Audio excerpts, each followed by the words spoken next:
So ayun nga mga boss, no, may nag-request sa atin kung paano daw maglinis ng throttle body. Sa video ito mga boss, at ipapakita step by step kung paano at ano ang mga dapat iwasan sa paglinis ng throttle body. Special tool for o-ring, optional lang yan mga boss. Yan. Tsaka item na grasa. Kubi nga pala yung gamit natin dito mga boss. Pwede rin gas yung gamitin nyo sa paglilinis mga boss.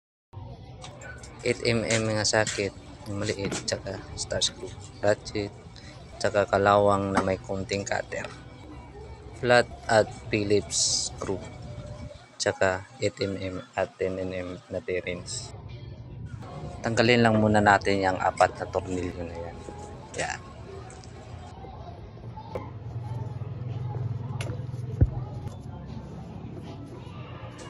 Tanggalin lang natin yung starter relay at lagyan ng fuse.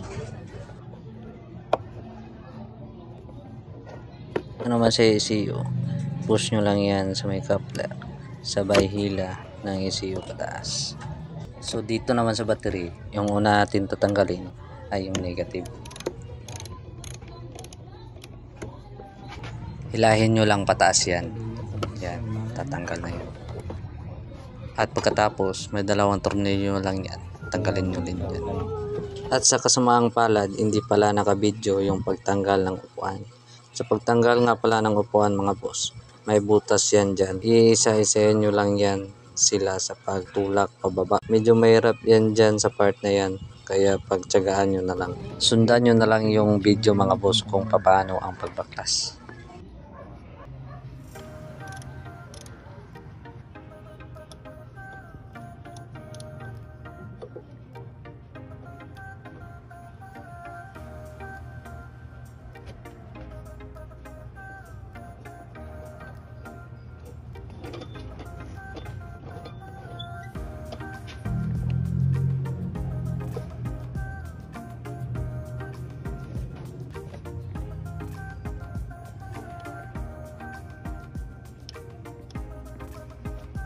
At sa puntong yan mga boss, mapaghihiwalay na natin yung throttle body at manifold. Sa pagtanggal ng throttle body, ay tulak lang natin yung goma na nakadikit sa airbox, sabay hila ng throttle body.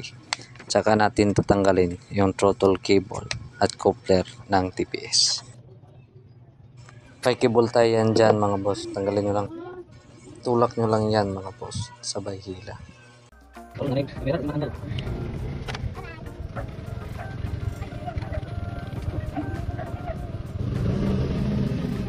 Sa pating yan mga boss, pwede na natin tanggalin yung fuel injector nya. So kaso natin dyan ay hindi na ko na tinanggal yung FI nya kasi wala naman tayong panlinis nyan. At kung may malapit na shop sa inyo na may FI cleaning, pa-clean nyo na lang mga boss para isang baklasan lang. Sa pagtanggal nyan, tulak nyo lang yung lock ng coupler sabay hila.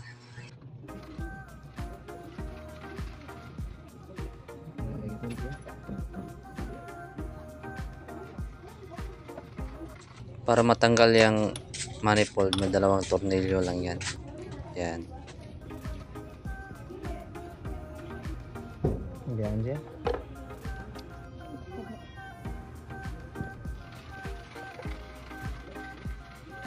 Takpan nyo lang ng malinis na basahan yan. So dito na tayo sa paglilinis. Una natin gagawin is tanggalin yung mga o-ring niya kasi bawal po yung mabasa ng gas o ng FI cleaner kasi i-expand po yan. So para makuha natin yung dati niyang timpla sa air screw, idiin lang natin yan hanggang sa dulo at bilangin kung ilang turns. At para naman hindi kayo malito sa pagbibilang, lagyan nyo na lang ng palatandaan. So punta na tayo sa paglilinis mga boss. Huwag nyo pong babasahin ng gas or FI cleaner yung TPS nyo.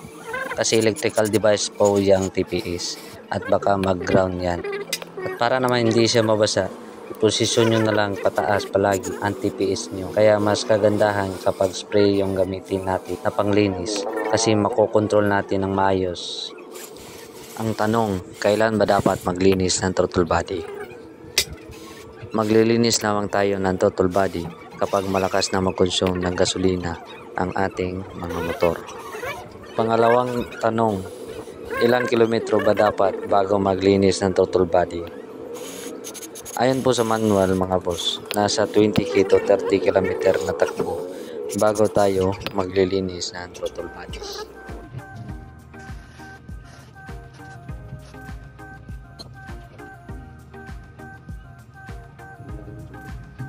Dito sa manifold na part mga boss ang pinakamadumi kasi dyan po nakakabit yung fuel injector natin. Kita nyo naman yung carbon deposits niya, ang dami. Punasan na lang natin ng basahan para mas madaling matuyo. Yan.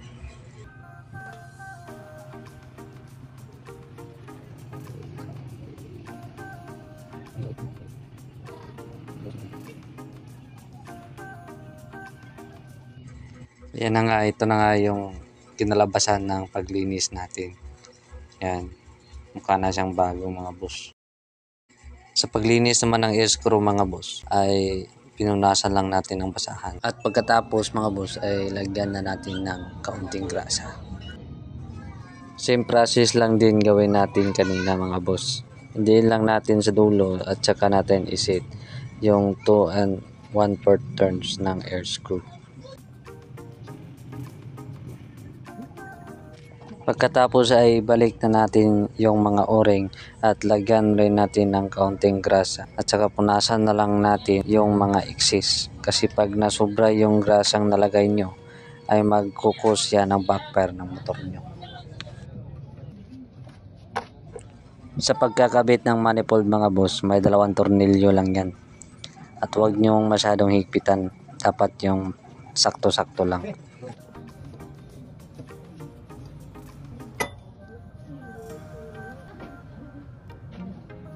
So ayun nga mga boss no, sa pagbabalik ng throttle body, lagyan na naman ng konting grasa at punasan lang yung mga excess. Katapos ibalik na natin yung throttle cable at yung mga coupler.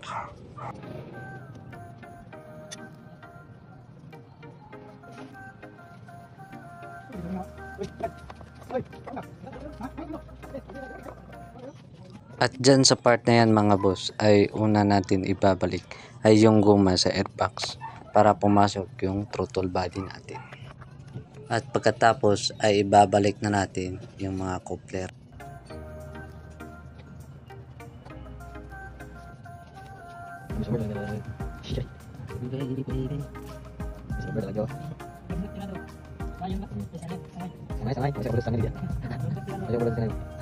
Bago ibalik yung fuel injector mga boss, ay lagyan na naman ng kaunting grasa yung o-ring nya. At sa pagigpit naman ng tornilyo niyan ay huwag masyadong mahigpit, yung tama-tama lang.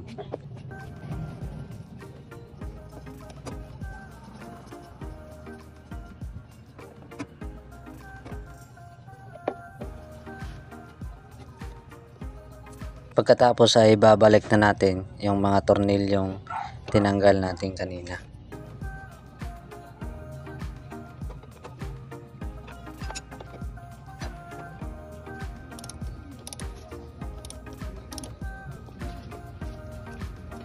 Tahu si ano? Lagi.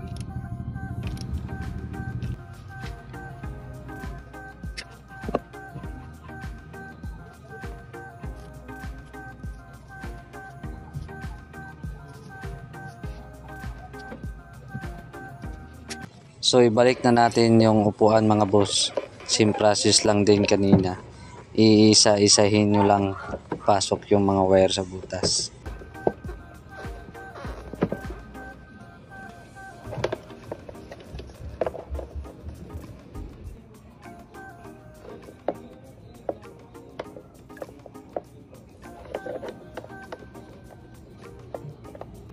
May 4 na tornilyo lang yan mga boss. 2 dito sa ilalim sa battery at 2 dun sa itaas.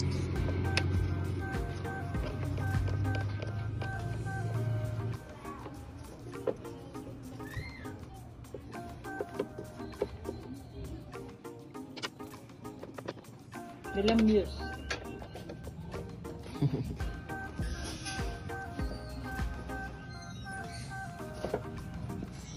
So sa pagkakabit ng baterya mga boss, kung kanina ay inuna natin tagalin yung negative, ngayon naman ay yung positive na tornilyo ang unang ikakabit natin. Bakit? Kasi body ground yung motor natin para iwas grounded at baka madamay pa yung ibang mga electrical parts.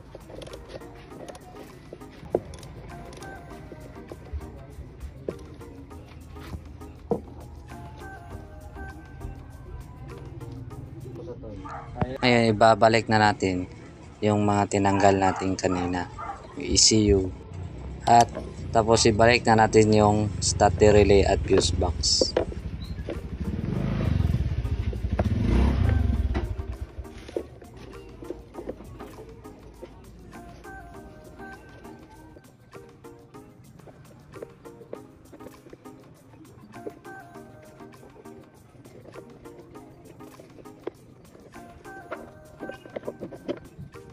At pagkatapos ay babalik na natin itong cover ng baterya natin.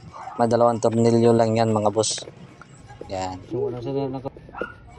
Bago natin paandarin mga boss, hintayin mo natin yung reading na mawala.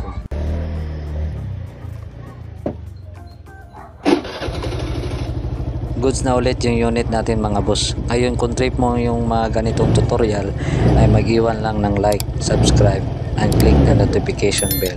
Peace out.